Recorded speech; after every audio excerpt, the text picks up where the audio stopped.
Outdoor Radio, iHeartMedia, on Fox Sports. This week's newsletter that Doug has prepared is pretty interesting.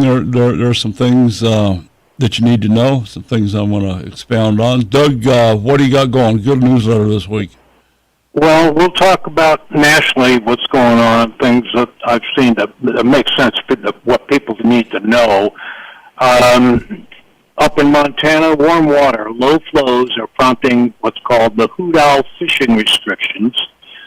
Okay, hang on. Excuse me. Hoot owl? Yeah, you can't fish from, I don't know what it is, 6 p.m. to 6 a.m. or some jazz like that. You'd have to go to their website to get that. That's the way it is. Okay. Let's see. You know what? It's rare that I pick up something like this, but Wyoming has a new district game warden, Sarah Dugan, and who's working in that area after retirement of somebody by the name of Jim Seaman. But wouldn't you like to get tapped on the shoulder by this person? No, I don't like being pestered by a game warden. I don't care who they are, whether she's got a ponytail, pigtail. I'll leave it go at that. Yeah. Okay. Yeah, she could be an 8 or a 10, but I don't care. I'm out in the field. That's the last thing I want to do is be pestered by a game warden. Yeah, I know, and this is why I put it out there, because I knew you'd spend 10 seconds on the soapbox. Okay, in Wyoming, over-the-counter leftover licenses for antelope, elk, and deer are on sale this week. Don't think that's a non-resident. I think that's resident only. And, that's about it on the nation. There's other things, but those are key elements. Okay. Great video on fishing for muskie. Well, let me go back up to your national. Oregon, it looks like it's closed part of the McKenzie River from the 15th of July to the 31st for salmon fishing. That's true. These guys. That's McKenzie down. Okay. Yep. Yeah, McKenzie. Yeah. What did I say? McKenzie. McKenzie or McKenzie or I don't know what you said. Whatever. I've been hanging out with guys in that. Sorry. Yeah, right. Oh dear, yes. Interestingly enough, let's stay up here. One thing I missed: Manitoba waterfowl license deadline is July 15th for American non-residents. So if you're going to want to go up there and shoot some waterfowl. Good grief. I got the same problem. Your deadline is short. So that's about it there. There's not, this lure that I'm showing you for muskie, I'm not sure I understand that, but at any rate, I'm sorry, that's wrong. This is a crawl, a 3-inch Yama crawl. That's a bass bait. That's not a muskie bait. Yes, it is. It's not a muskie bait. You're right. Along with live target lures, which I think are great lures. I've never fished one, but boy, they look super. Live target has done an excellent job in mimicking whatever it is. In this case, a crawdad.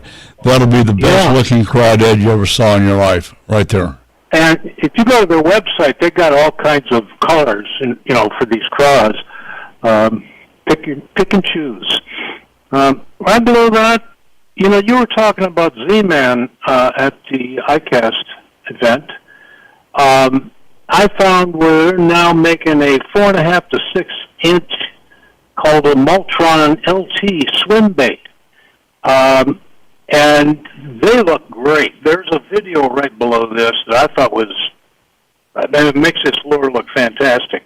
Yeah. And although I think it's targeted to saltwater, but good grief, if you're into muskie and pike and that kind of thing, even bass, come on, that would make a great bait. Yeah, it would. There's nothing wrong. Saltwater, freshwater. Yep. Absolutely. Also, your comment about reels, saltwater reels. Also found an article where Daiwa has what's called the Sea-Power 1200. It is I want to say this. It's a power assist reel. And from what I read, it looks like this is something where you get a hit. This reel will go engage without you there for a short time. And I forget, there was specifics on how long you could let this reel go. But that looks like something really, if you're a dedicated deep-sea fisherman, this might be a good reel for you. I don't know, Don. You looked at them, so. Well, yeah, this one, I didn't necessarily, I may have a photograph of that. Some of this stuff is in the new products, and Sure.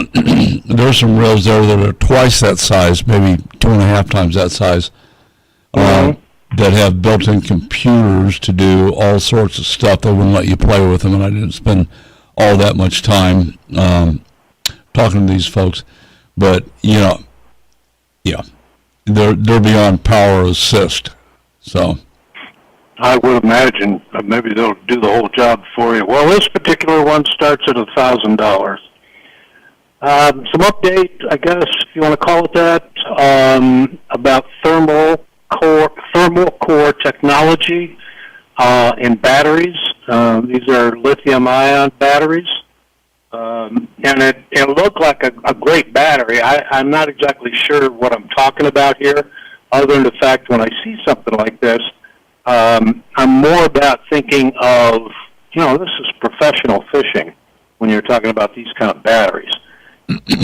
Well, the thing that you look at with batteries, conventional bolt batteries, trolling motor batteries, or these lithium batteries, is the coal cranking amps. This one that you've chosen for the newsletter. Yeah. Usually there's 750 to 850 coal cranking amps. This one is 1,200. Right. With over 2,300 watt hours. So that's a big battery. That is, that's a tough battery. 4,000 plus cycles, lifespan 15 to 20 years. I don't know if I don't necessarily believe that. It's warranted to 10 years. So, yeah, it's an investment, $1,550 battery. Something to have a discussion about. So, yeah, your choice. Yeah, but the only thing I care about, and I don't know if the industry has passed this yet or not, but these are lithium-ion batteries.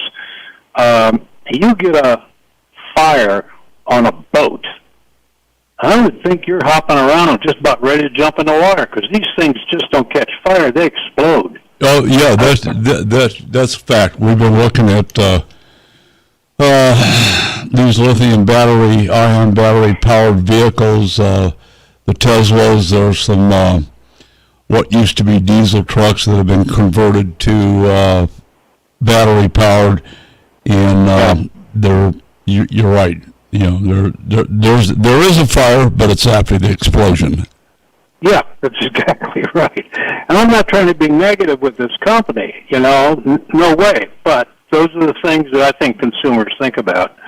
And of course, I put a new world record out there for a Thule Elk 336. Yeah, I think it's important to note that was a bow hunting record. It doesn't say that here. I'll be darned. I don't know. Operation Game Thief up here in Utah. They're looking for information after a buck deer was illegally killed in Kane County. Now, this is just north of where I am, up in Cedar City. And if you know anything about it, etc., there's contact information, and you can call the Utah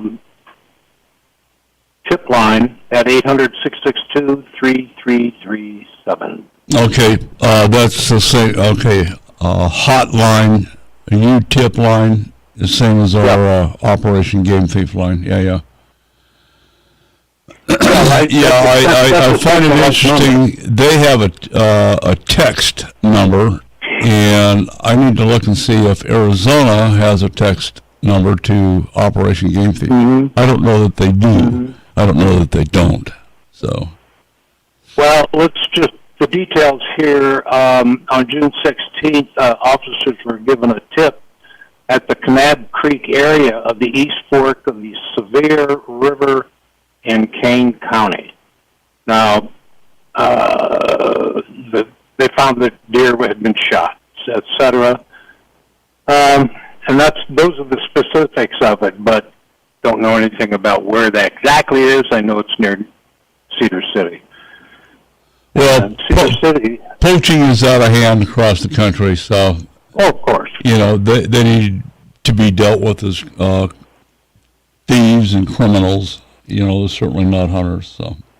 Well, Don, I scan all the Game and Fish websites for their news updates, and that includes poaching. Didn't see many this week, just this one. So, but you're right. Almost every week there's something. That's it. Okay, that's it for us. Okay, you guys, good job, Doug. A lot of good information there to expand and read on. Sign up for Doug's newsletter, huntingfishing.com. I'm Don McDowell. Doug's